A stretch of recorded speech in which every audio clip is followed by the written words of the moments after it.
Yes, this is a little history about the museum here. Of course, next month is 100 years since the 19th Amendment was signed and women had the right to vote. And going back a few years, Susan B. Anthony was one of the biggest movers in the suffrage movement. But before she got into the suffrage, she was really big into temperance and to the anti-slavery movement. And in 1892, Susan B. and her sister Mary Anthony came here to this property because half the property from the school over was owned by the Women Temperance Christian League.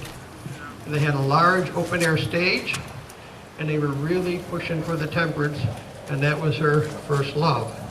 But she also came here to push suffrage because she had gone to a temperance conference downstate, and they wouldn't let her speak because she was female. So she got into the suffrage movement because she figured if they were going to get any place, they needed political power. That's how she got into the women's right to vote that she's remembered for, but temperance was her first love. The temperance compound was right here in the center of Walker Road, and it was set there on purpose because Walker Road, back from 1872 to the 1950s, was the center in Wyoming County for recreation and entertainment. There were 7 hotels on this street. They all had fine dining and bar rooms. There were a number of restaurants with bar rooms. There were hot dog stands and ice cream stands. There were grocery stores.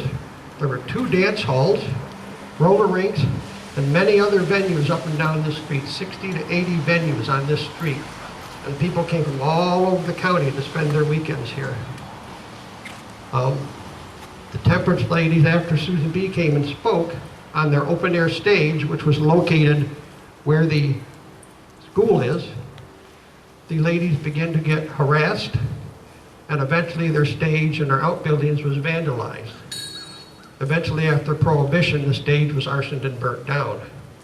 But they were getting so harassed after Susan B.'s visit that they went to the end of Walker Road, where the Silver Lake Assembly was located, and that was a gated community with an 8-foot fence and gates.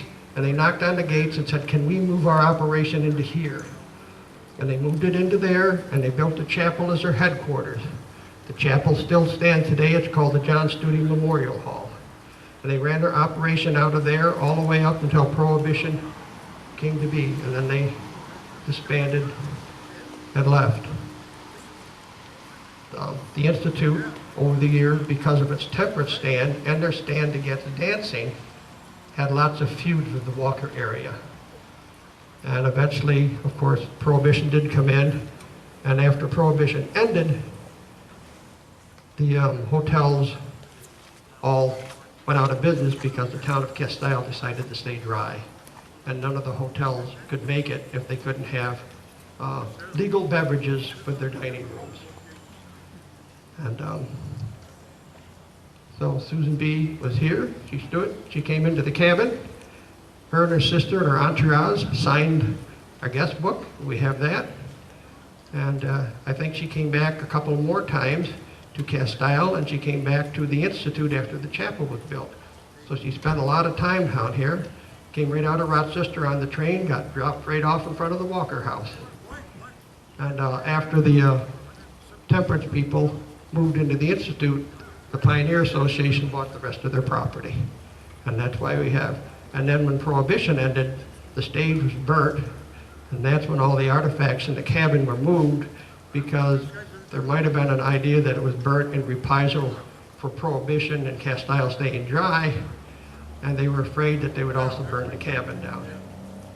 And so that's just a little quick, that somebody like Susan B., who brought about the women's right to vote, came here and spoke on the stage that used to be here. And over here on the cabin, I have a few photographs set up. It shows some of the hotels that were on this street, and you can see their liquor advertisements, or their beer, or the barroom sign, and then 2 of them have signs that say ladies entrance, I guess ladies didn't walk directly into the bar back then. And there was a restaurant that was on the, what is now the Perry Public Beach. And then you'll see the stage that Susan B. spoke on. You'll see the temperance meetings, and you'll see the meetings of the temperance when it was inside the Institute, if you want to take a look at the photograph to see what was here.